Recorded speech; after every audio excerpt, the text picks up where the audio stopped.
Yo, yo, yo, yo. What's up, YouTube? We're not officially starting. I'm just chiming in to say what's the apps to everybody. Thanks, Jason. Like I was saying, guys, if you're on YouTube, do me a favor. We got a minute till we start. Hit that share button and share this live feed to all of the Facebook groups. Share it to the Screen Printing Q&A. Share it to any Facebook group you're part of so that we can get some more viewers on this live thing, man. We got to start getting this thing slamming, dude. We need 100 viewers per live feed every time. Jason, man, I'm glad to be back. I had a good break. Fuck the hoes. Method Man, he's such an elegant hip-hop artist. Oh, I'm ready to kill this thing, guys. Hang on real quick. Okay, Google. Stop playing music. Cool. Yeah, guys, do that whole sharing thing, do the share thing. We're just gonna hang here for about 10 minutes, so if you're tuning in now, I've kind of decided to give it about 10 minutes before we officially start the show so I can just hang out and talk to people in the chat and all that kind of shit. So this is hang time. While we're hanging and while we're goofing around in the chat, share the YouTube video on all the Facebook groups. Just share on all the social media. We're trying to get this thing slammed up, man. We're shooting for 100 live viewers every time I go live. And to do that, I'm going to need your guys' help. So I'm calling the fam into action. Take action now. Start sharing. Everybody, share that we are live on all the Facebook groups. Screen Printing Q&A, all of them. Screen Print Marketing, The Print Life, the whole deal. Just share. In the meantime, I just want to go through and say what's up to a few people. Dude, the Facebook Live thing is no bueno. I don't even like it. 2 viewers, pathetic. Yeah, I'm leaving this. I'm done. Yeah, guys, so keep sharing, man. Share it on all the groups, guys. We're in hang mode right now, but I'm moving on over to Instagram to go live. How was everyone's fucking Christmas and New Year, right? Mine was good. Me and Jen went up to my family's house. It was cool. My mom did this. I feared that it was going to be a super uncomfortable, like, actually, hang on, dude. I need to take my weight screen off, right? There we go. Yeah, taking the weight screen off while we hang here. So if you guys are just tuning in, though, please share that we are live on all of the Facebook groups that you're a part of. Screen Print and Q&A, Screen Print Marketing, all that shit. Go share. What was I talking about? Oh yeah, me and my we went to my family's house for Christmas, and my mom, because it was the first time for taking Jennifer to my family's house for the holidays, she decided that it would be fun and cute to play some kind of like trivia game, and I thought it was going to be an uncomfortable nightmare, but kudos to Mom. It was actually a lot of fun, and we learned a lot about each other. It was a good time. And then for New Year's, me and Jen went to a restaurant because I have officially stopped drinking. That's my New Year's resolution. Don't really believe in resolutions. I think that they're insane, but I've been working on slowing my drinking down anyway, so I just figured, well, let's just set a date, and conveniently enough, New Year's was the date that I was going to set. Audio is solid. Thanks, guys. And everything synced up. Is there any cracking or any of that shit that we were dealing with last time? Yeah, let me know. And everybody, if you're just tuning in, share that I am live, that we are live in all of the Facebook groups that you're a part of. Do it right now. Hit the share button. Start. Just let everybody know. We're trying to get to 100 live viewers every time. The second I get there, I already have some interviews lined out, so we're going to start really expanding on this channel over the course of this next year. So I need your help, though. I'm calling on the print fam. It ain't gonna happen without you guys. Let me get into the chat here and say hi to everybody. But hang on, guys. I'm gonna go live on Instagram too. Just Sofer cause I like Instagram better. That's why Sofer. Start live. Okay. Yeah, I'm just gonna let it run on Instagram, but I'll only pay attention to YouTube this time, for the most part. Now, I did just want to say hi to everybody in the chat. So, let's start with that, man. And then after I say hi to everybody, we'll start the show. Got about 5 minutes so I can hang out and just shoot the shit. Prototype, I said hi to you earlier, but it's good to see you again. And we got Scott here from Scott King Designs. Who else was here early on? Those guys were here about a half hour early, so kudos to y'all. Also, Design Gnome here. That is one of the first people that I'm planning on interviewing if we can hit 100 live viewers, because he mentioned the whole selling value instead of just being priced solely on the competition or pricing your prices based on the competition. He just really hit the nail on the head, so I feel like that would be a great introduction and the first guest to have on the live feed. But yeah, that would be Design Gnome. He's on Facebook and shit as well. So I'm glad you're here, my man. Who else joined in early? I think Mark Guerrero was here. It's good to see you, dude. Inky Zink's always here. I'm starting to see a lot of familiar faces every time. That warms my heart. Let's Go Truckin's here. Screener Hub. Yeah, dude, a lot of you guys are here every time. Gene. Jason O'Connor. Hotbox, always here. Make sure to hang in there with me. Tony Cassidy. 61's minute. Yeah, Tony, dude, I think it depends on that's weird. I think it depends on your time zone, because we're at 7 p.m. Mountain Standard Time. I don't know. Some people were saying they don't even get notifications from YouTube. So I don't know. And guys, if you're just joining in on Instagram, it's cool. You can hang here, but we're really trying to get our view count up on YouTube. So if it's cool with you, head over to YouTube and enjoy the live show there. We haven't officially started yet. We're going to start at 7:10. But when you get over there, also make sure to share that I'm live on YouTube with all of your social media accounts, especially any Facebook groups that you're in. Just share.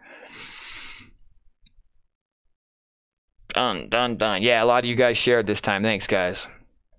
Who else is here, man? I saw Jamie's here.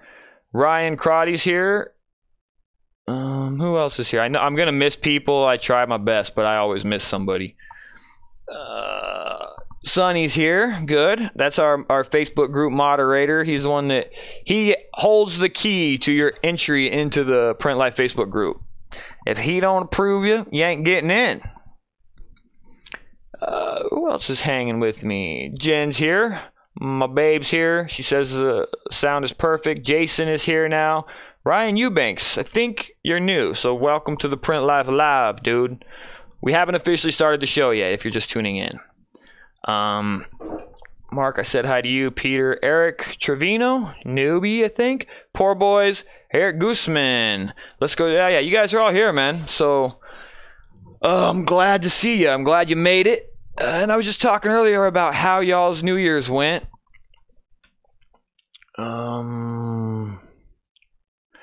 Tony says over in Iowa, they're hovering around 20 below zero. Jesus Christ, bro. I would be out of that place. Fucking, I'm out. This is how fast, if I lived there, this is how fast it would be for me to get the fuck out of there. And I'm already moved. I'd be gone. I'd be back to Phoenix or California or something. There's no way I could handle 20 below, dude. I gotta wear a thick ass overcoat in the 80-degree winters of Phoenix. And it's crazy. I was raised in the snow. So for the longest time, the cold didn't bug me at all, but I have officially been climatized to the heat. Funny thing about Arizona, though, it's crazy in that because it's so hot here, you would think it's like it's the sunny city. You would think that everyone's tan as shit, but because it's so hot, especially during the summer times, no one ever goes out. So you'll notice most Phoenicians are pale as fuck. Look at me. It's crazy. Dude, it's 7:08. I'm thinking maybe we ought to consider starting the show. How y'all doing on Instagram? I'm glad you're here. If you're here and you really want to get the full benefit of the show, though, head over to YouTube subscribe to the Print Life, and you can watch the show there. You can also blast it on a big TV or whatever you want to do. Yeah, you guys, everyone's saying the audio is clean. Yeah, so let's talk about that real quick. Ryan just asked if I'm going to be hanging at any particular booth at the ISS Long Beach. So here's my plan as far as ISS goes. I'm flying in like late Friday evening. And probably because I'm going to vlog the trip there, I'll probably head straight to the hotel and edit that whole day, right? On Saturday, I'm thinking, because I haven't even mapped myself out yet, but for sure what I'm going to do is the second that I'm on my way to, or when I'm at ISS, I'm going to go live on Instagram and just let everybody know where I'm at, and then we'll all meet up and we can mob around. But I'm going to schedule up some interviews with the major manufacturers and stuff like that. So the morning time, I'll be busy shooting videos, and then after that, we can meet up and have a hang. But I have not decided where I'm going to spend most of my time yet. But I'll be bouncing between the big three, the Anatols, well, actually Anatol, Vastex, M&R, and Riley Hopkins or Rock. Because what I basically want to do is review some of the entry-level presses for the people that are just starting out, and give them my honest opinion based on hopefully getting my hands on each one of the presses and ultimately messing with the micros, testing pallet deflection and shit like that. That's what I'm hoping I can do. I don't know. I've never been to a trade show. I might not be able to pull that off, but that's what I'm hoping for. Anyway, yeah, so I'll be around, but definitely going to go live on Instagram, and I'll let y'all know where I'm at.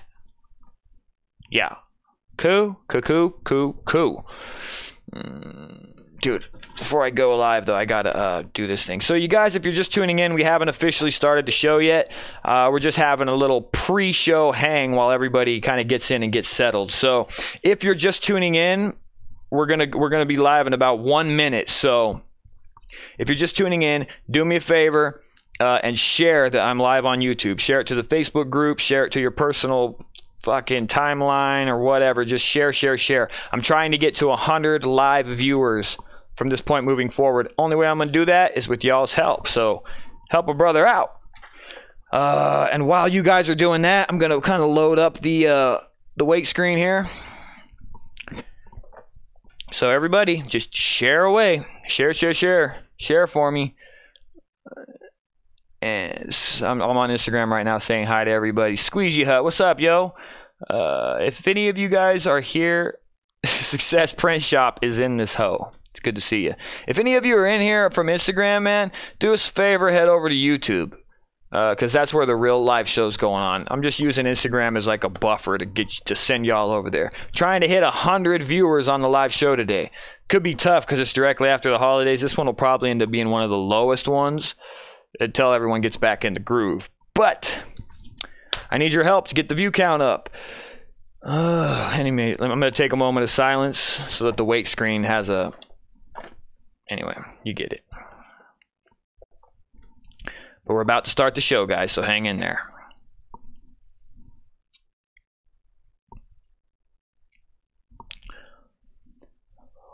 One more thing, ladies and gentlemen, before we actually start the show, hold your questions until I officially start the Q&A. That way I don't miss your questions, because I don't want to miss them. But if you start asking the questions early, more than likely I will miss them. So just hold your questions until the Q&A starts, okay? Okay, let's roll that intro.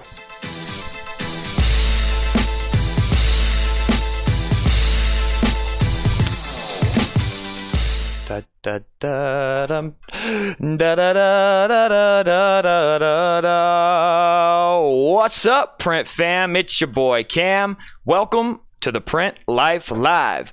If this is your first time here, we talk screen print news, we talk screen print and business, and then at the end of all that, I do a Q&A where I answer your questions to the best of my ability. So, got a lot to offer. Here's what's happening in today's show. I made show notes. I'm trying to get professional with this shit. First, we're going to cover the industry news. Once I roll through that, we're going to move on to the Facebook news, where I cover independent shops and what they have going on, and I give independent shops little shout-outs on the show. So it's a win-win for everybody.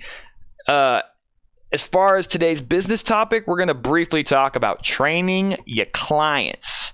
And then once we wrap with that, we're going to conduct the Q&A. Again, please hold your questions until we officially start the Q&A, because if you don't, I'm more than likely going to miss it. All right.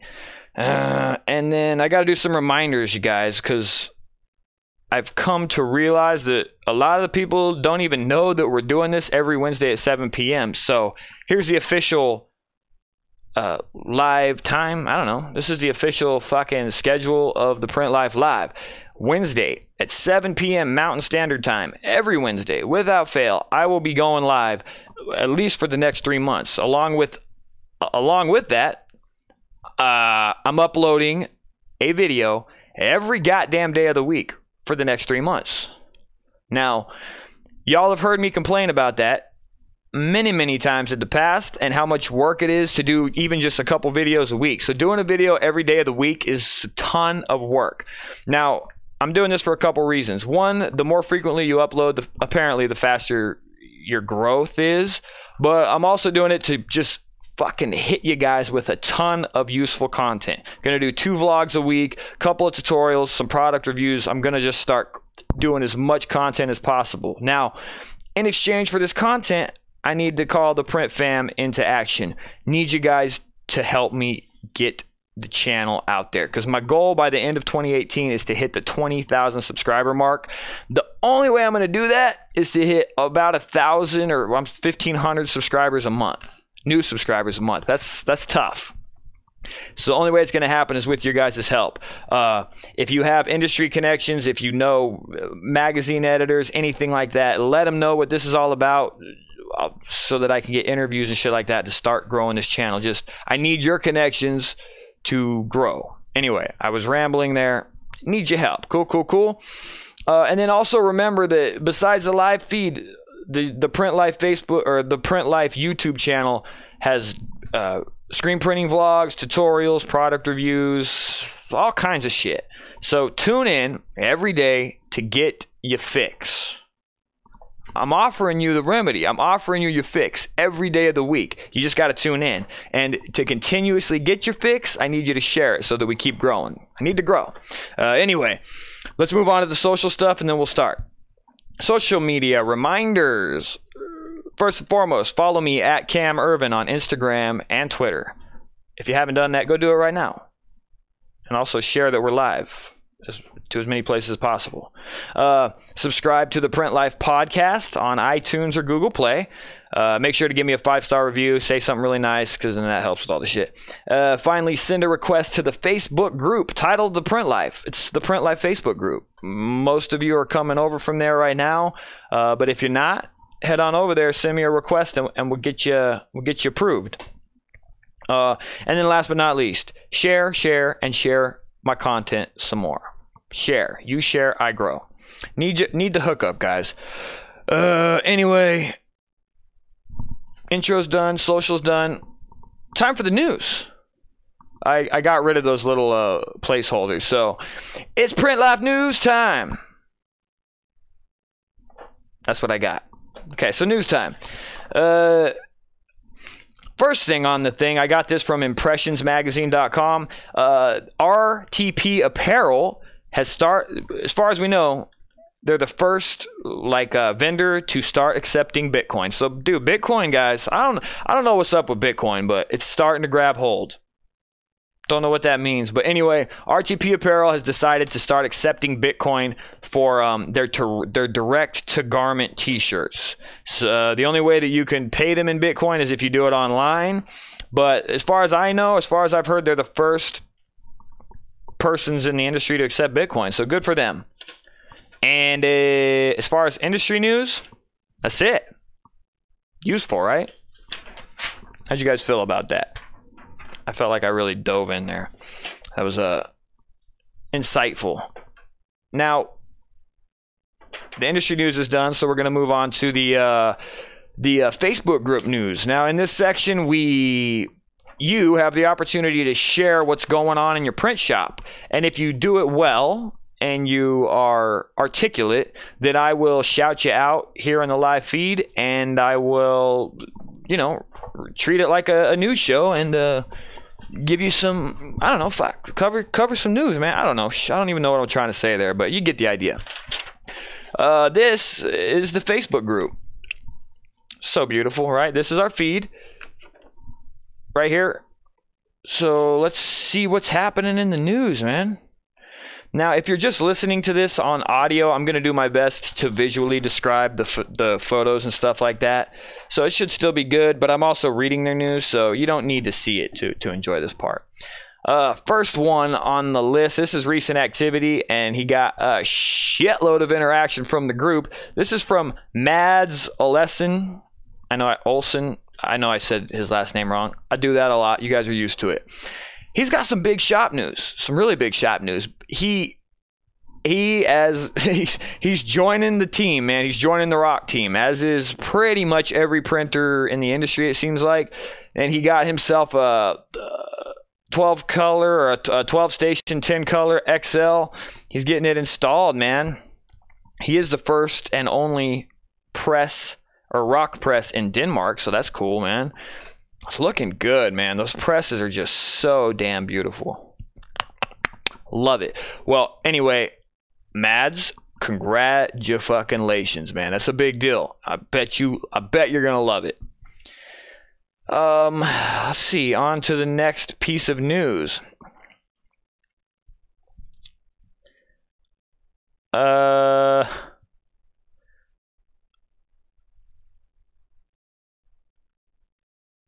God damn it, there's more questions and shit.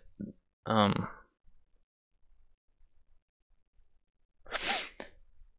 more questions lately in the Print Live group than anything. Questions. Lots of questions. Okay, here we go. Who's this? This is Brian Barry. And he's got some big shop news for the print fam. Here's what it is. I'm going to read his shit verbatim because it looks pretty good. He took a leap after Thanksgiving. It's a big leap. He's been a garage manual printer all his life, and he just jumped headfirst into a warehouse/automatic shop. Dude, good for you. Basically, what happened is he got this hookup on this space, and I mean, this space is fucked, dude. This space, can you guys see that? This space is beautiful with like the wood, probably laminate, but the wood floors and the open rafters. Looks like it's air conditioned. Oh man, it's nice. So he got that space on a hookup because it was setting empty for so long, and they just made him a deal that couldn't be beat. So it sounds to me like, just being the opportunist that he is, he just took it. So that's awesome, man. I completely understand. And it looks like he also, along with the space, decided to automate in there. So he got like a whole kit. He got the hot rocket. He got the rock. I can't tell how many colors that is. Maybe an 8, 10 by 8 maybe. Looks beautiful. And dude, we are all happy to hear it. Congratulations, man. Got a good deal, and now he's just crushing it. And this one, look at this. He had a lot of interaction. A lot of people happy for him. So congratulations, Brian. It's amazing. What else we got here? Dude, all these names, man. I feel like this is definitely, I don't know, man. This sounds like a foreign name. I'm going to do my best. Is your Herbeck? Your Herbeck. You guys could, you see the thing? See it? Yeah, right there. You see the thing? Okay. His shop is sick, dude. There's something. This is like so clinical. I really like what you got going on here. And he just basically says, back to reality, man. He took some time off, and now he's in here. He's just crushing prints. But your shop is beautiful, bro. I love it.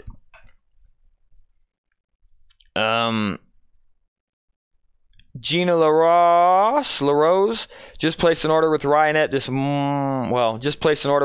not too long ago. They are getting the Riley Hopkins 6x2 semi-pro package. So they got the whole kit. That's awesome. To me, that's kind of the best way to go a lot of the times, because it's just like, you ain't got to think about it. You get everything all at once. You're not piecing stuff together, so you can just kind of hit the ground running. I like that. Let's see.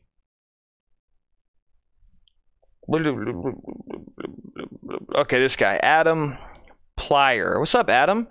He's got some news for me. He's getting back into the business and trying to build a custom designed brand.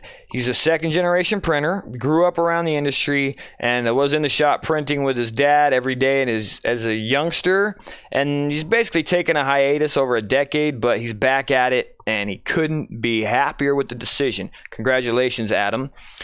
His dad was completely self-taught and he'd mastered the craft through him. And he just, oh shoot, but it does lead into a question. I thought it was news. It's not news. But good job anyway.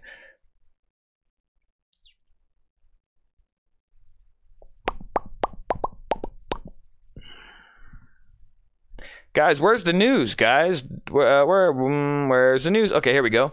Richard Sessa shares a little bit of news. He was able to set up a store for the fire department on his website to set up orders for their clothing line. Now, his long-term goal is to set up a few of the departments in his area. He's wondering if anyone else is doing anything similar. So it did lead into a question. This was kind of news, led into a question. But I'm assuming you're using the Inksoft stores to do this. They touched base with me again, and Marshall explained it a little bit to me. It seems pretty cool. If that's your market, for sure, I bet you it's a useful thing, dude, and that looks cool. Is that Inksoft? Did you use Inksoft? Let me know.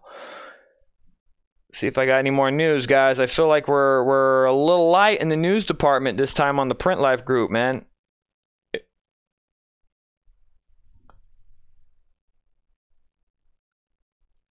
Also, you know what, y'all? If you are submitting news to the Print Life group, literally the first, this is just a good idea so it's easy for me to tell that it is news. Literally the first word in the post should be news. Just put news, or actually do the Print Life news, semicolon or whatever, and then write your news thing. That way I can tell easily. That would help a lot. You guys just give me a second because I'm still looking for any kind of news. There we go. Rob Campbell. 2018 is Rob's year. He's finally looking for a commercial rental space to get out of printing in his one-car garage. I feel you, blood. I feel like that here, dude. And I love this space, dude, but it's starting to get claustrophobic. So I feel you, man. But I'm just, dude, I refuse to pay a lot on rent. And in this area, in the downtown Phoenix area, the rent is just going, and it's pissing me off because it used to be so cheap around here. Anyway, doesn't really know how to begin looking. What features would you look for? How much space? Dude, all of that stuff depends. If you're just starting out with like a single press and just a medium-sized little electric dryer, I would say 1,000 square feet. If you're looking into pretty much you need 1,000 square feet for, like, in my opinion, like every press, right? So if you bring in 2 manuals, you need 2,000. And then I think with an automatic, I don't know, dude. I feel like 2,000 square feet open will cover like one, like 10 by 12 auto with a decent sized dryer. But I'd say probably something like that, dude. I don't know with automatics, dude. There's other people that could answer that. I went into a question. God damn it. This is supposed to be news time. What are y'all doing to me? Hey, guys. See? I almost did another question. Dude.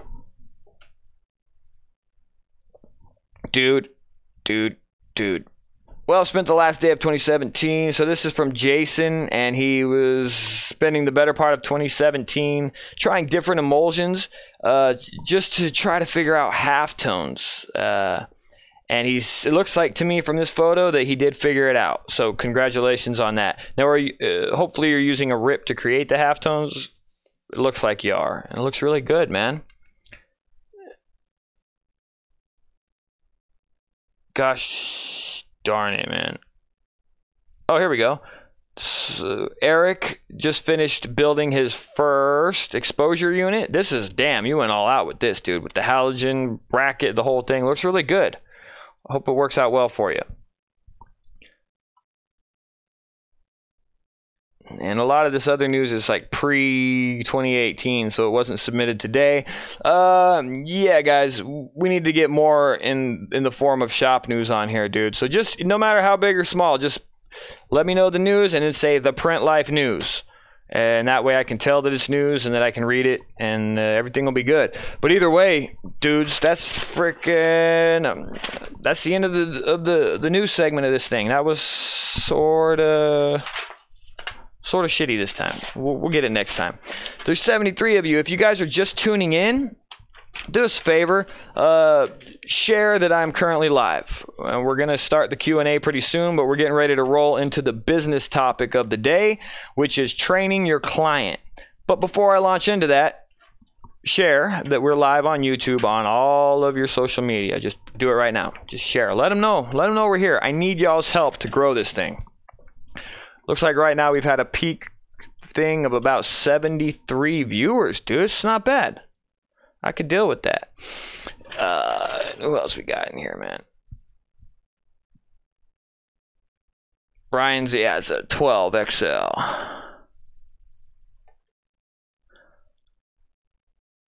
Oh, Mark bought the equipment from them. Oh, cool. From who?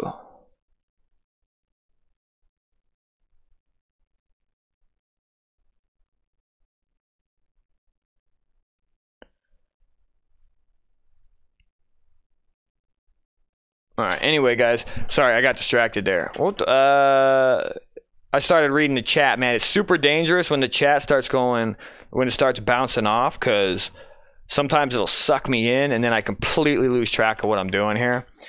But it's all good. Poor boys. Update your page on Facebook. I can't tell if you're directing it at me. If you guys have any statements or any shit like that, you got to put at the Print Life for me to know it's directed at me, because otherwise the chat is just kind of a blur. If you're directing a question or something at me, or a statement at me, right now it should only be statements, not questions. But if you're doing that, hit at the Print Life. Anyway, guys, let's move on to the business topic of the day, man, because this is a fun thing for me to, this one, I don't know, man. I thought about it last minute, this topic about training your clients, only because I had a moment today with a client, and as I was interacting with them, I'm sitting there going, dude, this is like such a fucking thing that I've dealt with for so much, but over the years I've just learned how to control the conversation, and I felt like it might be kind of a good idea to share kind of how I do it with you guys. So that maybe you can speed up the quoting process ultimately. So here's how it typically goes down, right? You get a call, from the phone rings, a client's calling about, a print project. Now you say, hey, this is how I'm going to go. Hey, thank you for calling, whatever. My name's Cam. How can I help you today?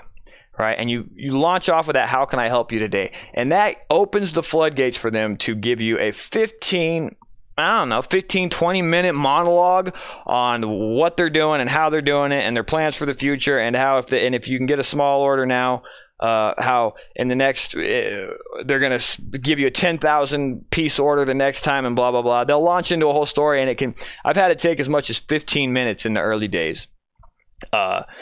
Just trying to get them on track so that I can just get them a quote or talk about the actual project instead of their plans for the future. And you've all been there. If you have a phone and it rings, then you've dealt with that client that wants to history you to death. And it's almost like they don't even want a price. They just want to tell you what their plans are and see what you think, right? But it doesn't work, right? And is there a way to prevent this waste of time? Yeah, there is.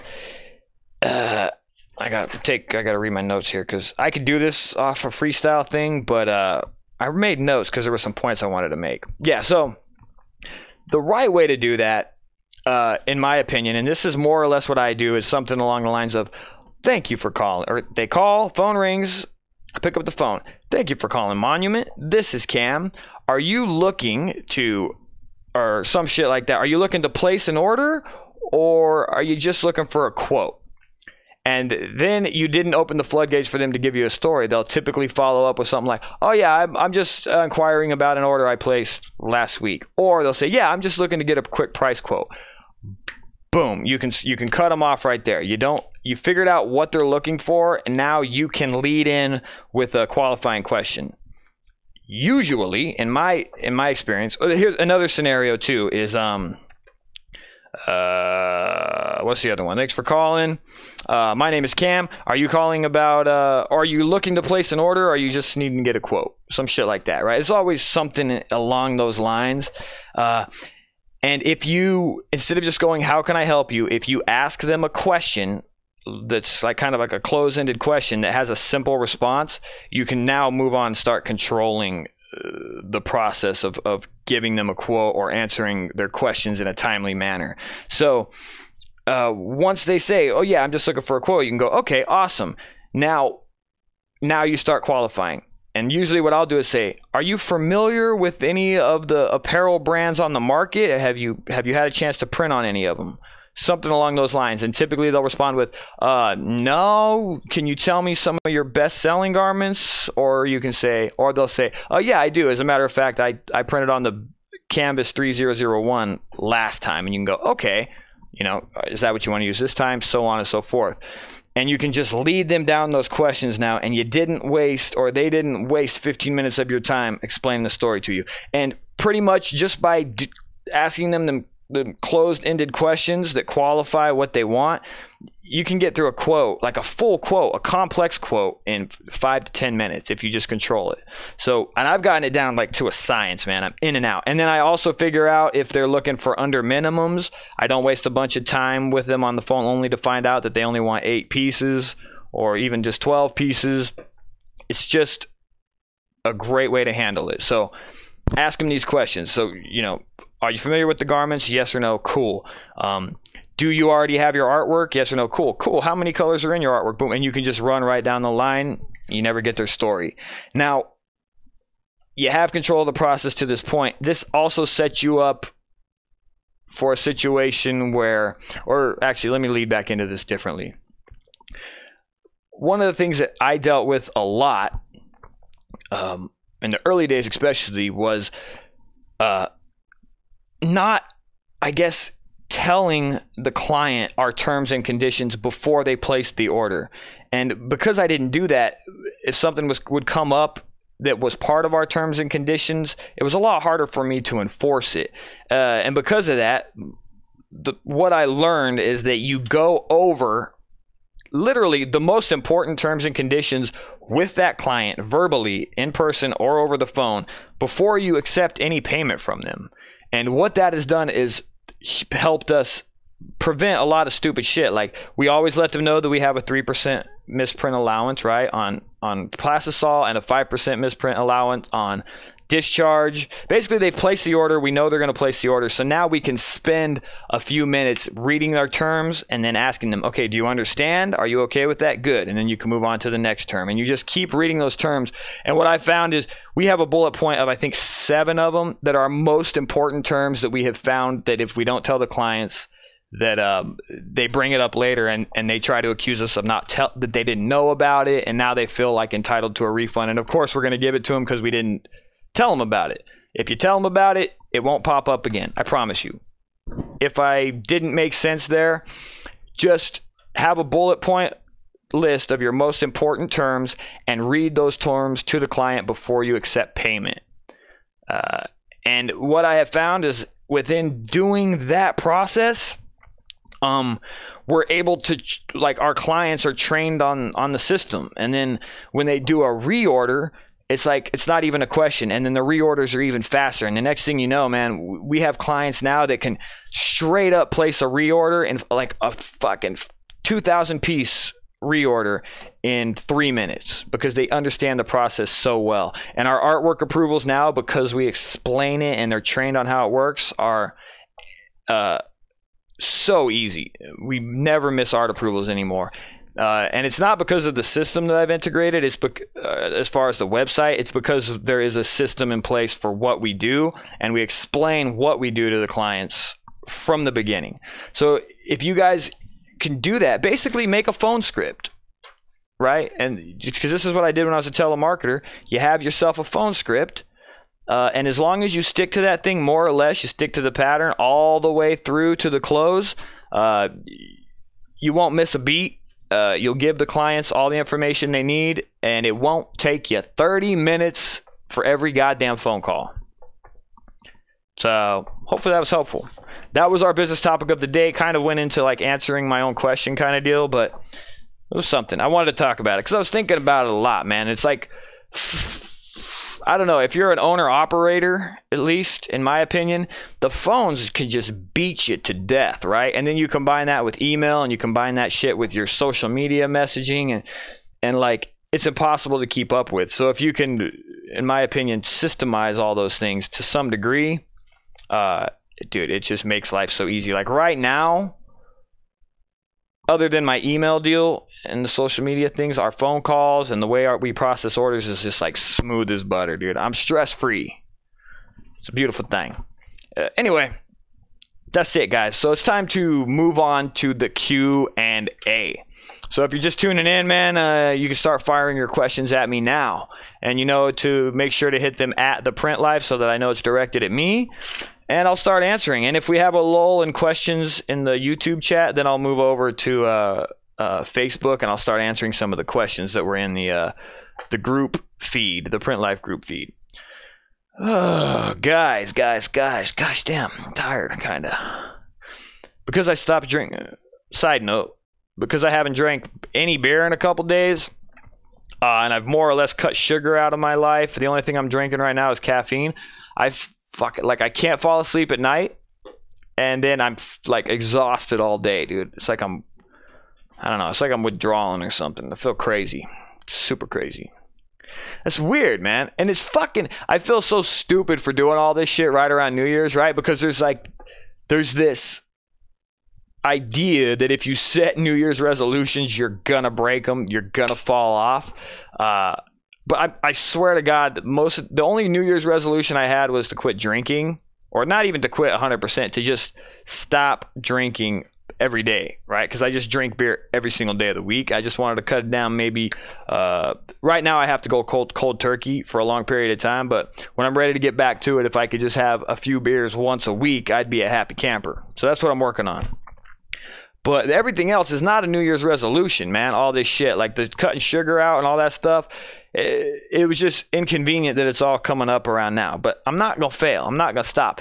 And the only reason I committed to doing daily uploads in January is just because I started thinking about it and how I wanted to start growing the channel. And it just made sense to set a date. But it's not a damn New Year's resolution. Even though it sounds a lot like a New Year's resolution. But it's not. I promise. It's not. Because I'm going to stick to it. I'm going to stick to it. Believe me, I'm going to stick to it. Anyway, Q&A time. And the first one that I can see right here, this is where I'm starting, man. This is with Press Shop. Oh, wait, this is from the Press Shop. Oh, dude, I love that. Look at this shit right here. Press Shop just gave me a tidbit of information. This is why I love the print fam, dude. You guys killing me. He says, next session, I can try searching the Print Life page for news to get rid of the fluff. So I can search news on the Print Life. I'll try it next time. Thank you for the tidbit. That would help a lot. But also, if you guys can just put the Print Life news, if it is intended to be read on this feed, that would be amazing as well. Here we go. The ink well. Again, if the question is directed at me, you need to put at the Print Life so I can see it, or put a bunch of asterisks in front of the question, one or the other. The next one on the list here is the inkwell. It says, yeah, great opportunity to upsell garments if you can. Oh yeah, the inkwell. That's in regards to the training your clients thing. And yes, it is. The upsell on the upsell on shit is it's so handy, man. I usually upsell in brackets first on the per piece price, you know.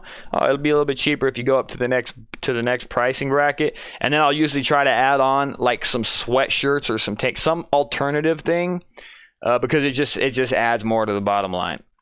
That's like the trick to it. You get them to the next pricing bracket, or this is sneaky shit, but if you can get them a few pieces below it, and then you can get them some fluff shit like a sweatshirt or whatever, and then to where it adds up just below the next pricing bracket, that's where you make a damn killing. Yeah, try not to hit the price. I've seen a lot of print shops do that. Like, I get quotes from people and they're like, yeah, they priced this out at 35. They said that was the next bracket, and you look at it and it's way more expensive. You can just tell than if they had gone to 36 pieces. Anyway, more questions. Silk Visions. What are some of the terms, if you don't mind me asking? Sure. Matter of fact, I can go to it.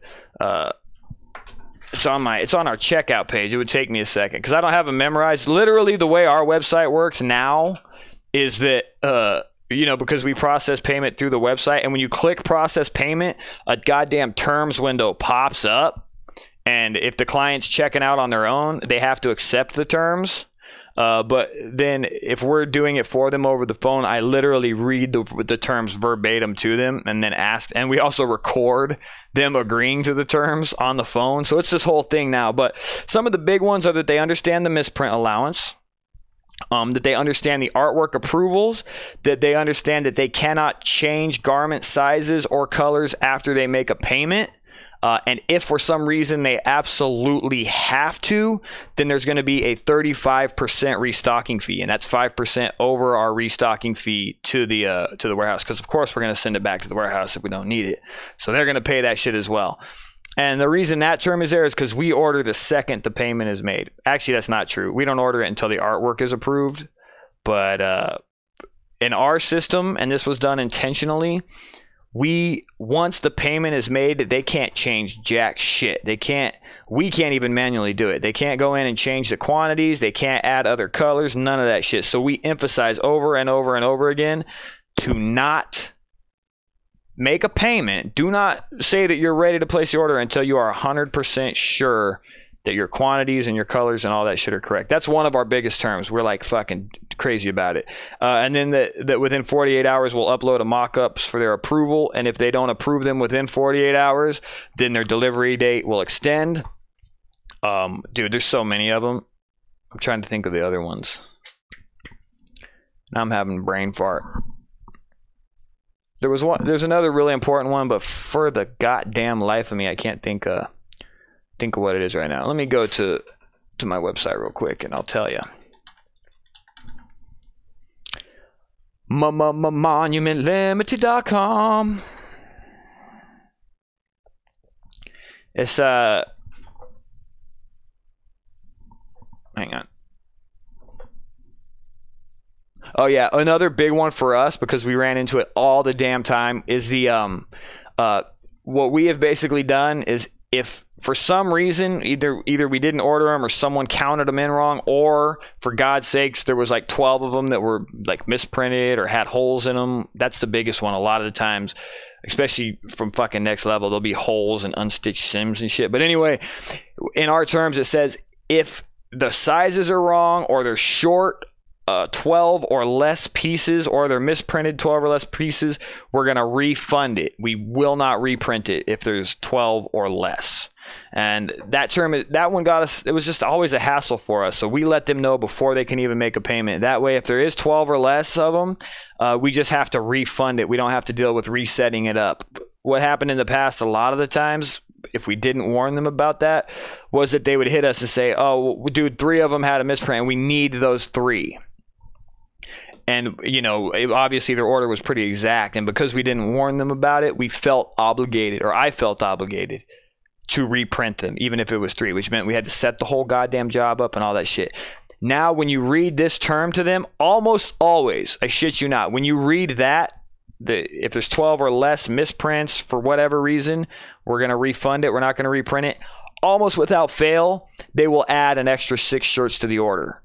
Like, almost every goddamn time, because in their mind, like, oh, we have the exact amount. But just telling them that, and they know that there could be there's error margins in this industry, they know that they have to pad their order, and they do it almost every damn time. That one's one of the big ones, actually. What else was there? Oh, and another one is, and we did this, we run into this a lot because a lot of inexperienced, dude, now I'm going on with this shit forever. A lot of people that are inexperienced with the graphics industry as a whole, they don't understand color matching. They don't understand that each screen, a red on this screen, and this screen will look like 3 different shades of red. Inexperienced people don't understand that. So we basically made a term that stated if they cannot, we do not guarantee color matches if they cannot give us an exact Pantone color book code. And that has helped us immensely. So basically, if they say red, it's going to be red. If they say burgundy, it's some version of burgundy, but we will not guarantee exact shades. The only way we'll do it is if it compares to the book. And the only way to do that is if they give us a damn number. And that has just helped us. In the beginning, a lot of the times, the people would say, "Oh, we wanted red, but I wanted a burgundy, right? Like, oh, it was a burgundy. It looked like burgundy on my screen on the mock-up that you sent me." And what we basically ultimately say is, "Dude, we don't guarantee that kind of stuff unless you give us a code." And the whole point of that is because the colors look so different from screen to screen, and it's helped us a lot. We don't have as many. It still happens every once in a while, but we don't have that miscommunication on color matching as much. So yeah, a red is a red, a burgundy is a burgundy. To some degree, we don't guarantee exact shades unless they give us a Pantone number. Then we'll guarantee it. But even then, we're only going to compare it to the book, not to the Pantone look, the way it looks on screen. Only if it compares to the book, and we can prove it, because we can take the sample, hold the book next to it. They match, we're good, we're safe. And there was a couple other ones. Oh yeah. This last one is extremely important. We read this every single time. Oh, one of the big ones too, dude. I forgot about this. I read this right away before I do anything. I tell them to save our phone number in their phone. Because a lot of times what happens is if you're not saved in their phone, it's an unknown number. I know I don't answer unknown phone calls. They won't answer if you're calling them. And sometimes you need an answer from them quick. So now, literally, I shit you not, every time, no matter what customer we talk to, before we take payment from them, we tell them to save our number in their phone. And then that way, if we're calling them, they know to pick up right away because it's probably an urgent question that we need to ask them. So you guys should all do that one. Tell them to save your contact number in their contacts every time. And then the last one is just in regards to them doing their due diligence in regards to both garment color and the fitment of the garment. We basically do not accept responsibility if a particular brand of garment runs small or big or is boxy or is slim cut. It's the client's, it is their problem. They have to do their own due diligence in regard to all of that, in regards to all of that. And I literally read it verbatim. It says customers must do their due diligence in regards to garment size, and they assume all responsibility for sizes ordered. We do not accept responsibility if you order the wrong sizes, if the garment does not fit as expected, or if the garment color is different than expected. Please remember, we do not manufacture these garments. We order from the manufacturers and print on them. And then once we read it to them, we say, do you understand? Does that make sense? Do you have any questions? They say yes, we're good to go. Yeah, so that's that, guys. The terms thing, super important, and you always read it. See, you get that shit out of the way, and then they don't have any questions. You get all of their grievances out before you can fuck that shit up. So anyway, next one. Dude, I'm crazy when it comes to answering questions, bro. Fuck, that was like the longest. Oh my lord. Okay, who's next here? Okay, the Inkwell is saying, yeah, it'd be a great resource if I could share my points or script. Yeah, I'll do that at some point. I've gotten really bad. I keep saying that I'll share all of my little scripts and all my documents and stuff. I think to some degree I'm totally down to share it, but at another kind of thing, man, I feel like each shop has their own things that they need to warn clients about, and each one's different. Like for us, the color matching thing was always a problem. Maybe because I didn't explain it to the clients properly on how it all works, but it was just always a problem, so it mattered to us. But I've had shops that say that they've never had clients complain about a color match, right? So each one is different. All of these terms are kind of specific to one printer's shop. But really just the phone script in the beginning and controlling them is all. That's really the most important thing. And then right before the payment, just telling them what your terms are, the things that you don't like to. Just start making notes of it, dude. You guys will move through it. But yeah, I'll share mine. I'll share it with you.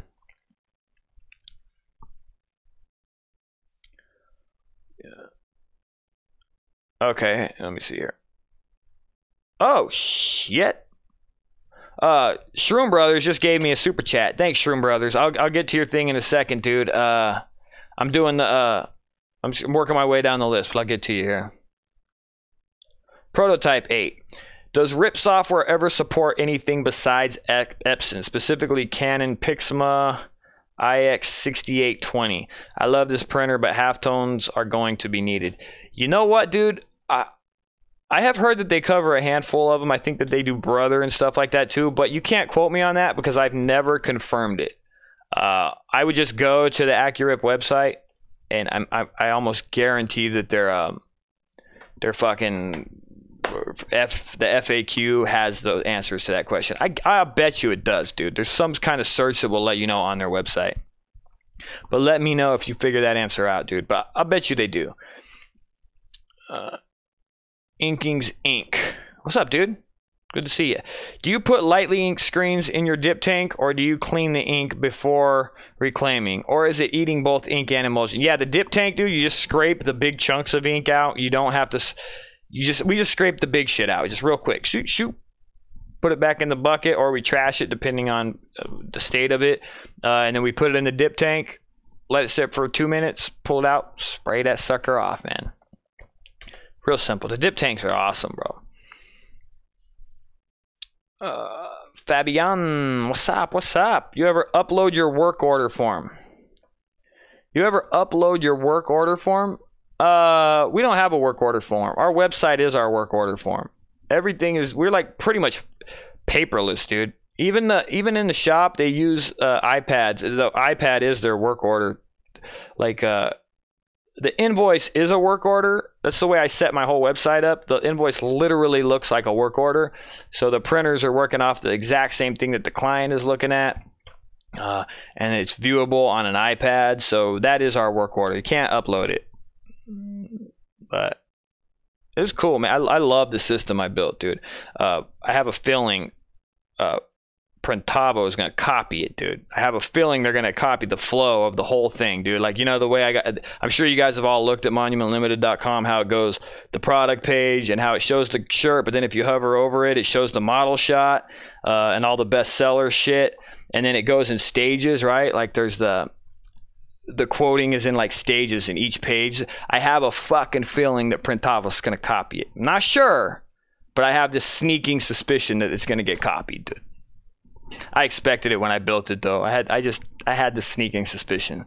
But then you guys will all be able to have something similar. So at the end of the day, I guess it would be a good thing. Just not for me. What else we got? Black Creek Customs. Yeah, it's the same thing as what he was asking about the work order. Our quoting software is custom made. So it is a spreadsheet, but I made it. Dude, I tried all the solutions. I tried Printavo. I even talked to Bruce back in the day about him adding the features that I ended up eventually building on my own on the website, about the front end quoting system. And he actually asked me to help him pay for it. I don't mean to put people on blast like that, dude. Or to help him with it. But and my conclusion to all that shit, that cloud-based software and stuff, is that it's awesome if you're willing to, I guess, ultimately flex to what they have decided is a priority, right? And in a lot of ways that's cool because they're all industry professionals. But my software is built, everything about it, the front end is one thing, but even the back end was built to my specs, to the way that I need to see, to the way that I need it to work, right? And not just because someone has 20 years of experience doesn't mean that the way that they want to deal with project management works for me. So at the end of the day, if you if you can deal with somebody else's vision on how you should manage your shop, then these pre-made systems from Printavo or Inksoft or whatever, they'll do you fine, and they work really well. You can also use Trello, which is free. And dude, I was looking at the things that Trello offers, and dude, it's powerful. You guys, all of you guys should look at Trello, start kind of learning how it works, and you might be surprised at what you could pull off in terms of a shop management system just on that. It's an impressive thing, dude.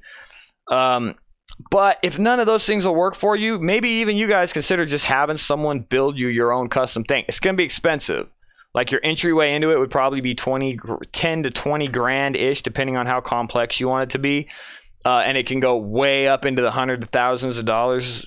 I'm sure that mine will cost way more than that when I'm all done with it. And I am going to tell you guys this now officially.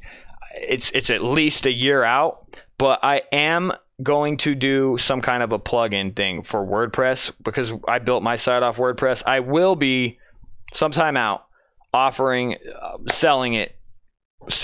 Probably not like a monthly thing, but like selling the plugin to people probably within the year. It's a long ways out because I'm still developing the software and making it everything that I want it to be. And then I will be offering it, but it's a long ways away. So in the meantime, you may have to settle with something like that. The cool thing about a WordPress plugin as opposed to something else like these cloud-based softwares is that if you buy the plugin, and then if you decide that, actually, I don't know if you can do that. I don't know if you can modify the code. I think you can, because you can do it with like WooCommerce and shit. As long as I make it open source, I don't know. We'll see. I haven't decided on it yet, but I am thinking that I'm going to convert it to some kind of thing that you guys have access to at some point. But it's a ways out. But where I was going with that is that if you have something that you need to have, that you think it could work a different way better, then you should just build it yourself. Like if you look at the way that our quoter works on monumentlimited.com, there's nothing else like it in the industry right now. Now it's going to get copied for sure, but right now there's nothing else like it. And I just felt like it would make the most sense to do it that way, so I did it that way. And you may look at it and go, I don't like the way that works, but I would like to have it work like this. And you can build it, dude. It's not as hard as you would think. You just got to find a developer that's capable, and you're going to waste some money trying to find a good developer or developing team, which is what we have now. But yeah, dude, that's the way it goes sometimes. If you Shroom Brothers, dude, thank you for the super chat. That is goddamn amazing. I can't believe that. And he said to have a drink on him. He almost clicked the buy button on the new Flash today. Is it still working? Is it still working? So it is, man. I mean, we've only worked with it one day. We're super slow right now. Our pipeline isn't full at all. But Jesse was running with it. He freaking loves it. It only has 6 lamps. Like you guys probably saw it in the vlog. It only has 6 lamps instead of 8. So I assume if it were 8 lamps and a little bit higher voltage or wattage, it could probably cure a flash thing in like 6 seconds. But Jesse said, he said he needs to hit it for like 9 seconds. And that sounds long, but he did say that it was actually fine. He doesn't feel like it slowed his thing down. It actually sped him up because he just knows when it's done. Just the fact that it's automated and that he can see the light go off and he knows that it's flash and he doesn't have to worry about it. And the fact that the pallets don't get baking hot. He just said it's better all the way around. So you guys don't, we're going to let it run for a couple months. So maybe you could, of course, hit the buy button. It's not very expensive, but if you're on a budget, wait till March and I'm going to do a full review of that thing, man. I'm going to like either put my stamp of approval on it or I'm going to say, fuck that thing. Right now, I'm kind of confident in it. But I just think that it doesn't quite get as hot as like a premium one from M&R or from Rock or from Ryonet or whatever. But it maybe gets hot enough, especially if you're a smaller operation like we are. But that's that. Jamie, it says, the withdrawal will pass. I did the same thing and it got much better after a few weeks. And now I can still have a few drinks a week and it's great. That's cool, man. Hopefully that's not what this is withdrawal. That would suck if my little bitch ass was withdrawing. I just feel like it is, right? Laying there fucking at night, sleepless. I've always had a hard time falling asleep, but right now it's like crazy. Yes, I feel like I haven't slept in 2 days. It's fucked up. But thank you. It's good to know that it will go away. Gina says that that Ryanette has one that you can download. I'm assuming that's the work order form. So yeah, good to go. Poor boys. What do you think about AutoPress or DTG? Not sure which way to go. Honestly, my man, I think I talked about that in the vlog. Maybe I didn't. Yeah, let's talk about that. Over the course of the last year, I don't know what the fuck it is. Maybe it's Instagram. Maybe it's the fact that I started the channel and I'm out in the public. Somewhere along the line, I got it in my head that I needed an automatic. And that I needed a direct-to-garment printer. First things first, as far as the DTG goes, from what I've heard, man, across the board, no matter where you go or what you do, my Instagram feed just ended. No matter where you go, no matter what you do, when it comes to... Hang on, guys. Fuck. When it comes to DTG, man, the technology is just not there yet. And the ones that you can afford, like the under 30K machines, they're just having issues with clogging and they're just not reliable. So I would say right now, in my opinion, it's not time yet. The only way that I would give my stamp on a DTG thing is if I had one and ran it for 6 months and I could tell you, and I don't. So I can't give you any true feedback. I can only tell you what I've heard, but y'all know what you heard is oftentimes total bullshit. So I can't really give you an opinion on that. And in regards to the automatic, over the course of the last year, for some reason or another, I just got it in my head that I needed a goddamn automatic. And the more I look at it, nothing in this business told me I needed to, other than the quality control. I do feel like having an automatic gives you more control over squeegee pressure and, you know, all of those kind of things. That's the main reason I always wanted one. But then I started getting this feeling like I needed one because I was in the public eye to keep, at the end of the day, it was to keep up with the Joneses. Okay. And luckily, goddammit, like so luckily, Marshall Atkinson reached out to me because he wanted to interview me for the podcast that he's doing, right? The Big Idea. And then after we did the interview, I just asked him some questions about it, and I just said, you know, let me just ask you straight up, dude. In your experience, how do you know when it's time to get an automatic? And the first thing he says to me is, all right, well, where does that fall in your business plan? And I go, well, I don't have a business plan. And he goes, Dan, it's not time to get an automatic. And it just, you know, fucking, it was like a light bulb just went ka-cling, right?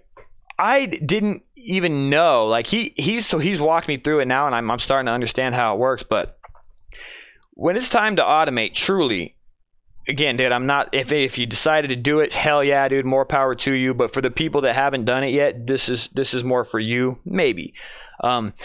You should be like, you should know, right? Like you should be able to have like a cost per impression, and based on that impression, if you add this expense to it, you'll know how much more you need to charge to cover the cost of that kind of thing. You need to have a really strong understanding of your budget and where things are going to automate, in my opinion, now. So before I consider doing it, before any of you guys ever consider doing it, what I would suggest, and this is based on what Marshall told me, and keep in mind, he's tightened up with all these guys. He's tight with Ryanette, he's tight with M&R, he's tight with everybody. So he could probably only benefit from hooking me up with a sell on something like that. I'm sure he could get even a goddamn commission off it, but he told me straight up, no. You need to understand your numbers. You need to know what your budget is. You need to know what your cost per impression is. And from there, you can make a logical decision as to whether or not it is time to automate, or whether or not it's even time to move into a new space.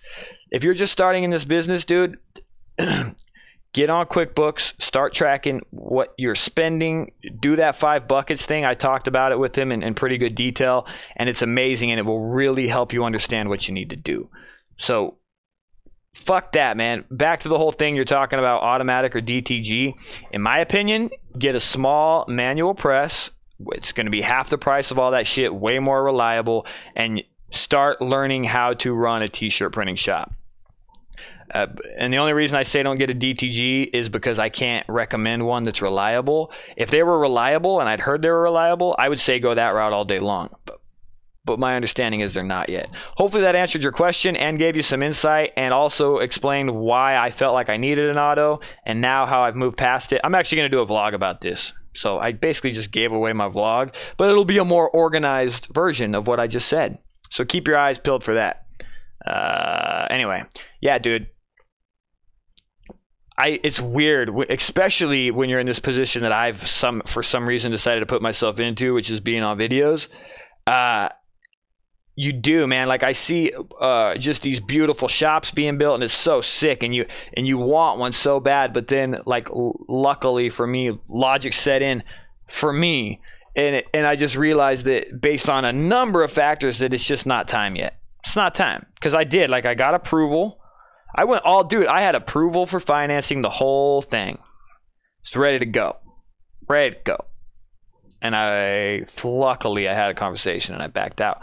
Now, that's not to say that I'm not going to invest in equipment, but before I start investing in anything, man, that my numbers are going to make sense. I'm going to know where I need to go. The thing is that if you know what you're making on average, you know what your costs are, what your expenses are for average. If you add another expense into it, you can then take it down to your impression price, and you'll see that it's only a few cents more that you have to do for each impression.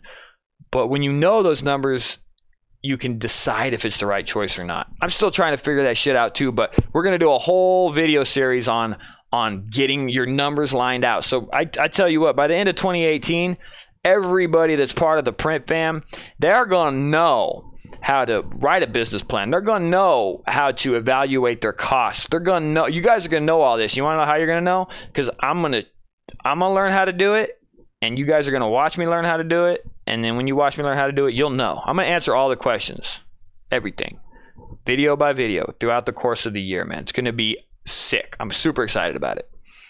Fuck, I ranted on that one for a long time. Let's move on. How about it? How about it? Dude, I need to go back live on Instagram, guys. Hang on.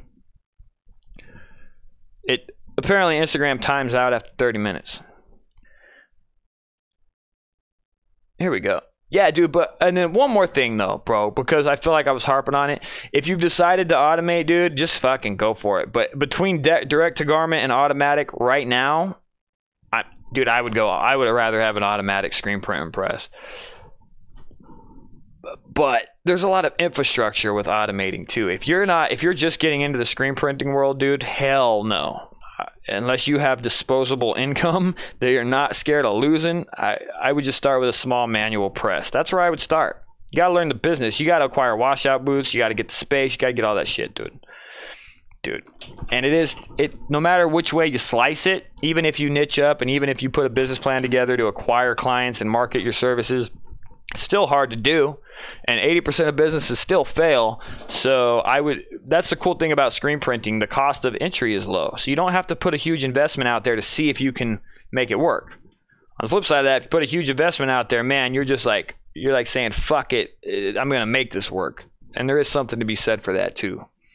So don't listen to what I say, man. Do what you're going to do, but that's my advice. And dude, I'm wrong a lot. So it's all good either way. Gosh darn it. I saw some. Here we go. This is from Scott King Designs. Looking to upgrade to Elite Series 2 manual press. The Elite upgrade from where I'm at. Have you used one in the past? It's a lot of money. Any input would be awesome. Let me look at what this is, because for some reason I can't think of what that is right now. It's not Vastex, is it? Give me a sec. Gosh darn it, dude. Oh, the Raynar. Okay. I know jack shit about this particular screen printing press. I mean, literally, I don't know anything about it. It looks nice. The only thing I would suggest, dude, like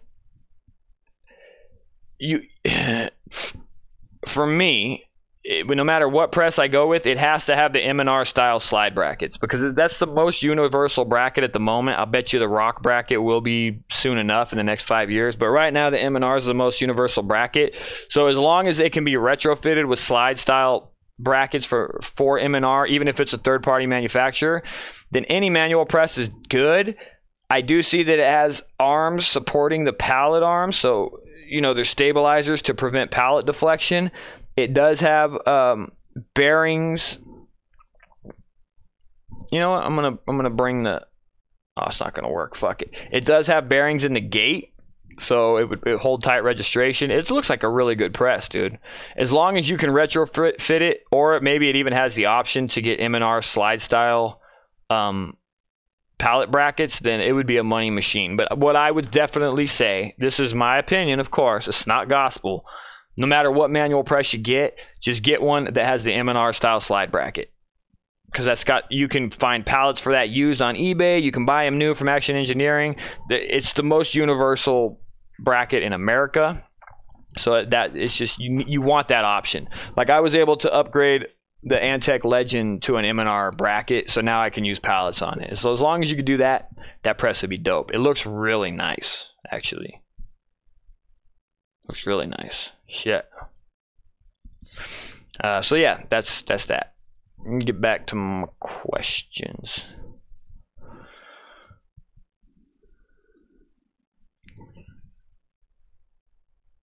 Yeah, I would say the Elite, dude. I would say it looks dope.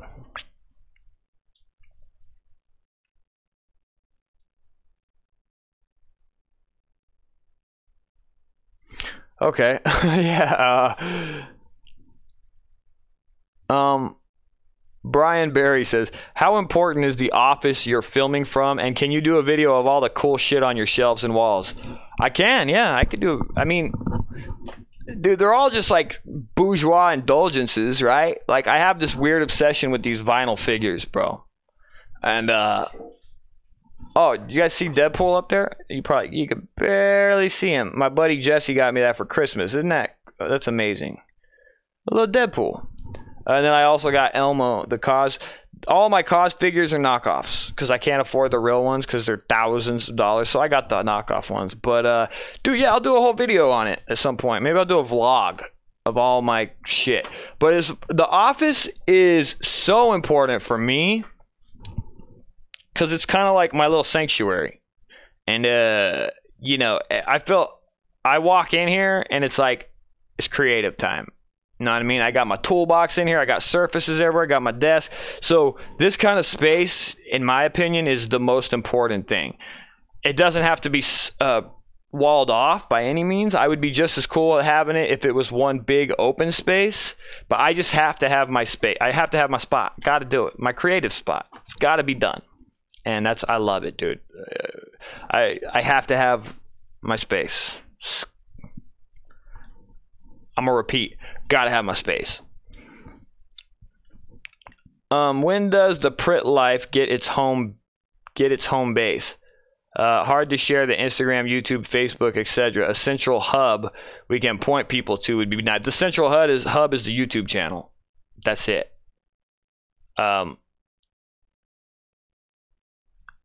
Are you talking? So, Jason, are you talking about?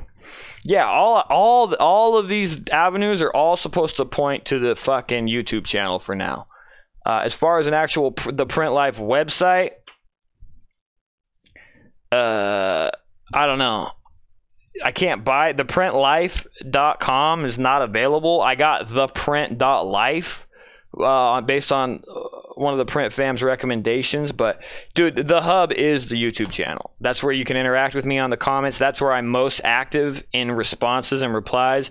Just send everyone to the YouTube channel and get them to subscribe and to watch all my shit. That's right now the only avenue I care about is that. Now I'm trying to figure out how I'm going to do the website thing, but more than likely it will just be a page on monumentlimited.com.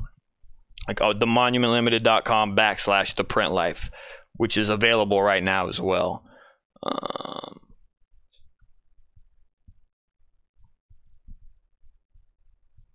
Shroom Brothers. Yeah, dude, either way, dude, I responded to it.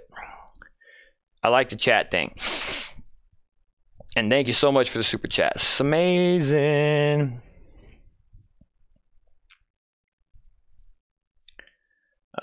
Brian Betty, how important is anyway, moving on. Jason O'Connor. Yeah, answered your question. The Inkwell, can you link to your terms? I can't find them on your site. Yeah, the terms aren't available until you go to checkout. There is no like, it's part of the process, dude. Let's see here. And then the full term sheet isn't available until it's on the invoice. Nice topic, bro. Yeah. Thanks, dude. Shroom Brothers, another one. Super chat. Bow. Love the super chats, guys. It lets me know you care. Thanks, brother. I appreciate it. Looking for more questions. I know they're in here. Oh, you're welcome for the answer, dude. I feel like elaborating today, but my brain's mush because I feel like I haven't slept, so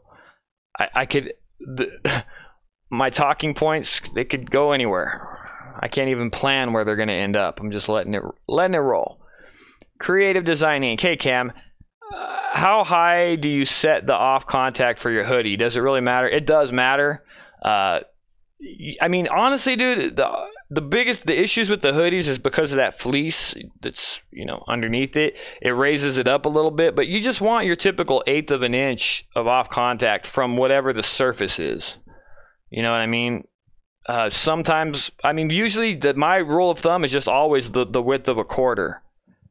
As long as your mesh is tight and all that stuff, that's more than enough. Now, if you got some loose mesh and you're having issues with that, maybe just go the width of a couple 1/4s. I don't know. Usually I just use 1/4s, dude, instead of measurements, because who's going to bust the damn ruler out and say, oh, is that 1/8 of an inch or is that 3/8 of an inch? You know what I mean? But just the height of 1/4 or the height of 2/4 stacked on top of each other, that's all you need. But the maximum I would go is off contact is 2/4 stacked on top of each other. No higher than that. That's the non-technical method. Empty pipes are problems. Depends on how you look at it. Yeah, man. You're welcome. I got a flash just like it. Been going 6 months. Poor boy says, so you got that same automatic flash thing, the quartz flash from eBay, and it's been going for 6 months strong? Dude, in my opinion, at $500, even if you had to get one a year, it's not that bad. It's not a big deal. You know what I mean? DTG for on-demand print and automatic presses if you have constant orders. So yeah, that's what R says. R? Yeah. Yeah, in my opinion though, dude, DTG, dude, like it's rough, dude. Like I remember the shop I used to work at, they had one of the early Brother DTGs, and that thing was down for maintenance more often than it was printing. Now granted, that was an older model. Things have gotten better, but I've heard they haven't gotten much better unless you step up to that like Cornette range of shit, and those things are expensive. So yeah, I mean, dude, in my opinion, I would just avoid DTG right now. I would just get an entry-level screen printing shop. That's what I would do, man, and focus on that. And from there, your customers and your numbers and all that stuff, they'll tell you when it's truly time to step up. You know what I mean? And this is another thing to keep in mind, like, and I forgot this too, and the reason I kept thinking automatic, and I shit you not, if I'm being honest with myself and I'm being honest with the fam, it's because I was trying to keep up with the Joneses. That's it. That's it. And you'll find in most cases, the exception to that is that quality control is amazing, right? Like having an automatic, being able to have the same consistent squeegee pressure and stroke and all that, that's an amazing thing for sure. That reason alone, in my opinion, is a defining reason to automate. Like, but beyond that, dude, you'll find that if you're really honest with yourself, you may not have the work right now. You may be planning to get it, but more than likely you don't have the work to actually constitute that monster. If you're a manual shop, it's easier to do a double shift or to hire a second set of people and do a double shift when it's busy season right now. And it may cost you a little bit more in labor, but just like anyone that automates will tell you, man, the automatic brings up a series of other problems, right? And once you have it, once you've locked into that thing, you got to make it. It's just like the lease on your building, man. You got to make that payment, whether you're dead slow. That's the real fear, when you're dead slow.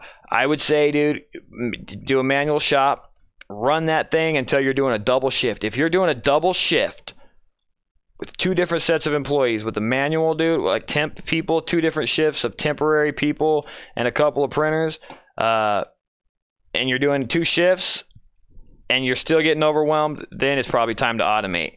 That's how I would gauge my workload if I wasn't going to do the whole numbers business plan thing. That's how I would gauge it. If you're doing 2 shifts manually, then it's probably time to automate, and you can cut it down to 1 shift and you'll still manage the payment and all that stuff. It's a good rule. I kind of just winged that, but that's kind of how I always based it. And we did get to that point where we were doing that kind of stuff. But then, even then, dude, it still falls off, bro. I got a negative Yelp review and a negative Google review when we were transitioning from the old dog shit order processing system to the new one. We were putting phones in and all that shit. And I missed some phone calls and stuff like that. And because of those negative reviews, it seems like a lot of our work tanked, dude. We stopped getting future clients. But then I learned to cultivate our existing clients, so I was able to pull it back. But you'll never know what'll happen, dude.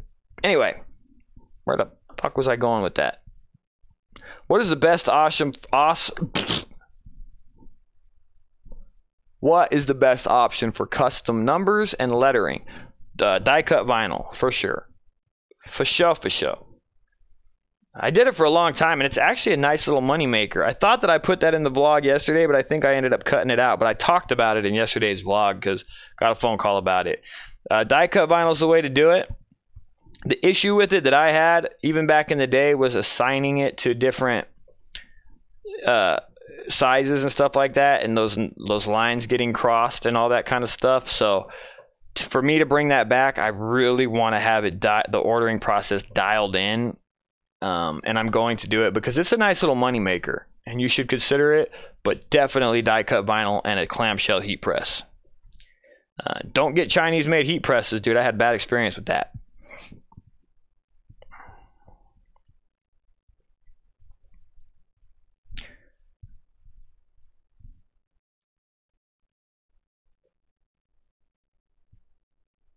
Okay, so and this is in response to that DTG thing from Gina. She says that she ordered some shirts from a DTG printer just because she didn't want to print them, and she said the print was not good. She'll never do it again.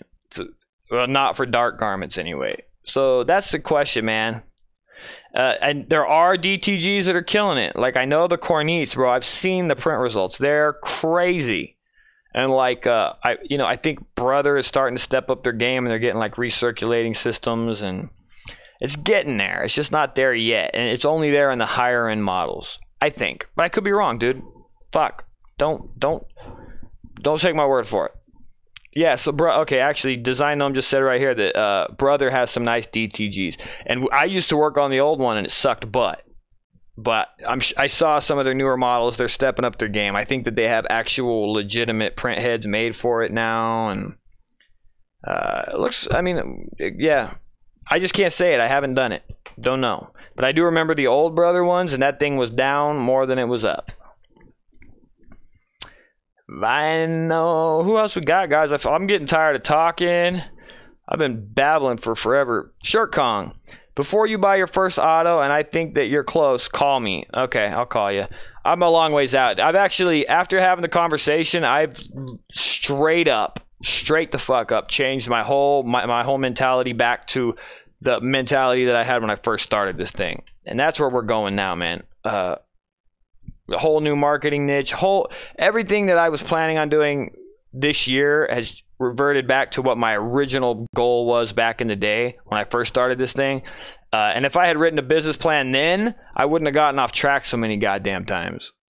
But now I'm going back to that.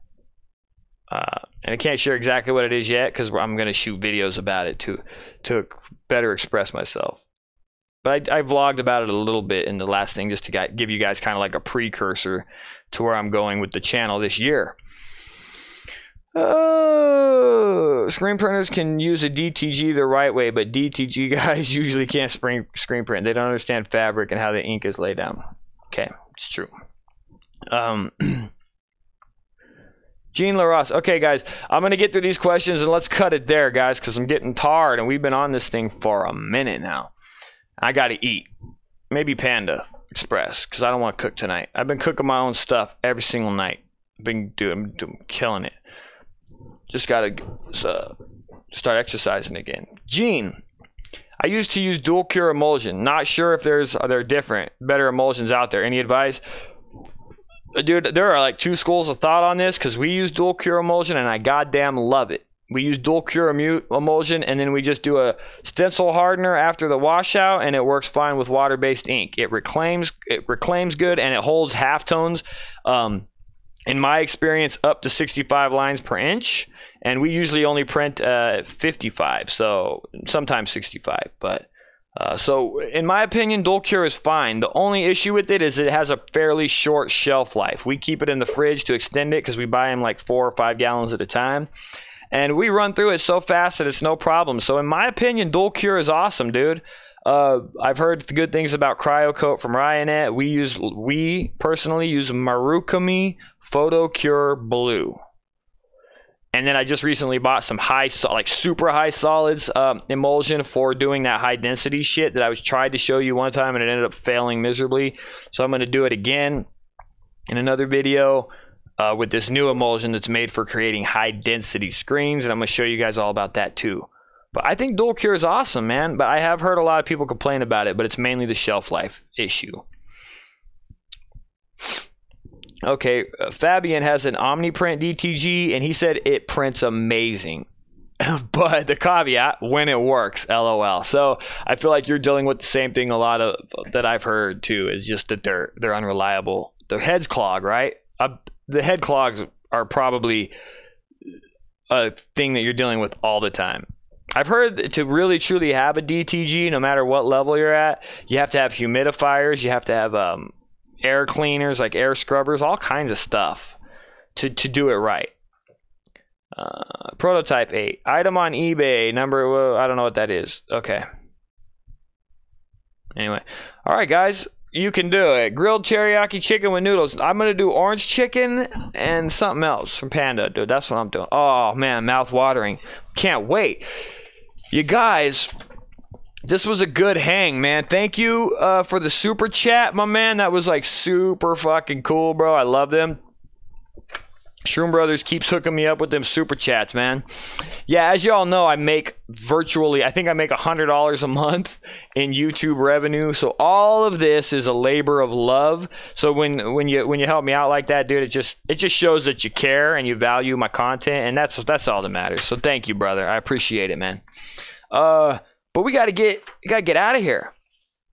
So I gotta do my outro, and I'm gonna read it because that way I don't miss anything. If I'm left to my own devices, bro, I graze over shit and I forget to bring it up. So I just want to reiterate, if you made it this far, guys, thank you so much. Every time I go live, please share. Just share the YouTube channel. Someone asked earlier where my hub is, where the central hub is for all this.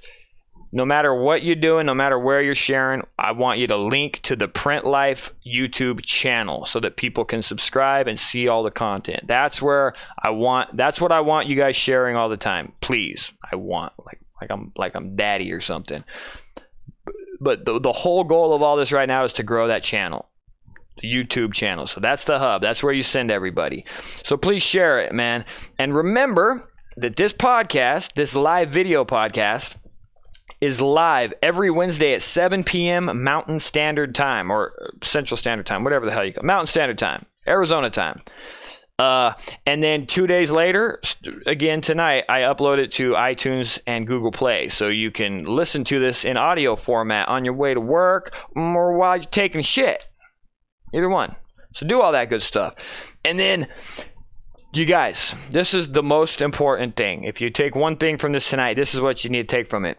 I'm uploading every day to YouTube, okay, in an attempt to grow that channel. I want to hit 20,000 subscribers by the end of 2017. It's a very lofty goal, and it means I got to get 1,500 subscribers a month. The only way I'm going to do that is if you guys help me by sharing shit out of it. Share it in all the Print Life groups. If you have connections to any of the industry magazines or anything like that, just get me in front of them so I can do interviews and press releases or whatever, dude. Just help a brother out. And just remember that for the next 3 months, I'm uploading some kind of video every single day of the week. On Wednesday, my video is the live thing, so there's not going to be an upload on Wednesday. I uploaded the video I shot yesterday this morning, but what I should have done is saved the video I shot yesterday, did the live feed today, and then uploaded that video tomorrow morning. So just this time, I don't have an upload for tomorrow, but technically I did 2 videos today. So I didn't miss a day. I just uploaded them both at the same time. Okay. So, but yeah, dude, guys, that's it. Watch all my content, share all my content, help me get to 20,000 subscribers by the end of 2018 or more. And then with that, I need to get 20,000 subscribers usually equals out to about 1 million total channel views, which is what we're trying to do. Now, I do have a lot of stuff lined out. Marshall just did my interview for Impressions Magazine, which will be out sometime. The podcast is coming out this year. And then I'm doing the ISS thing, so I'm gonna try to make some industry connections there. So I'm putting all the stuff together to try to push this channel, but I do need your guys' help. And ultimately, if you can't do anything else, just watch all my videos and comment and like them. If you can't do anything, if you can't share, if you don't want to drive everyone crazy, then at least comment and like and watch every video. Cool, guys? You know I love the Print Fam, and the fact that you guys are involved with me this long just means the world to me. So thank you. I hope you all had an incredible holiday. This is the first time I'm talking to you since the holiday wrapped. And I hope you all have incredible New Year's resolutions, and more importantly, that you stick with them. Like, I'm going to stick with mine. No drinking. God damn it. So that's it, everybody. Thanks for tuning in. We'll see you next Wednesday at 7 p.m. And remember, a video a day keeps the Print Fam happy. And yeah, what the fuck ever. Later, guys.